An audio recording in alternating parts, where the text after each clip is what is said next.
దుల్కర్ సల్మాన్ అంటే మాలీవుడ్లో star hero. కానీ దుల్కర్ మాత్రం ఓన్ ఇండస్ట్రీలో తప్పితే అన్ని ఇండస్ట్రీస్లో మూవీస్ చేస్తుంటాడు. ఇంతకీ దుల్కర్ ఓన్ ఇండస్ట్రీలో సినిమాల పరిస్థితి ఏంటి అంటే అక్కడో బిగ్ బ్లాక్ బస్టర్ కోసం ట్రై చేస్తున్నాడు దుల్కర్. ఈ ఏడాదిలోనే ఆ బ్లాక్ బస్టర్ కి ముహూర్తం పెట్టాడు. కోవిడ్ కు ముందు వరకు మాలీవుడ్ లో బిజీ యాక్టర్ గా కనిపించిన దుల్కర్ ఆ తర్వాత ఓన్ ఇండస్ట్రీలో సినిమాల సంఖ్యను బాగా తగ్గించాడు. కోలీవుడ్, మాలీవుడ్, బాలీవుడ్ ప్రాజెక్ట్స్ పై సీరియస్ గా దృష్టి పెట్టాడు. గత 6 ఏళ్లలో మాలీవుడ్ లో దుల్కర్ నటించిన సంఖ్య చూస్తే 5 చిత్రాలు మాత్రమే కనిపిస్తాయి. కానీ మలయాళంలో బిగ్ బడ్జెట్ ప్రాజెక్ట్స్ గా కనిపిస్తాయి.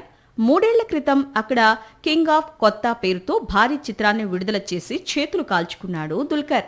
అందుకే ఓన్ ఇండస్ట్రీకి కాస్త గ్యాప్ ఇచ్చాడు.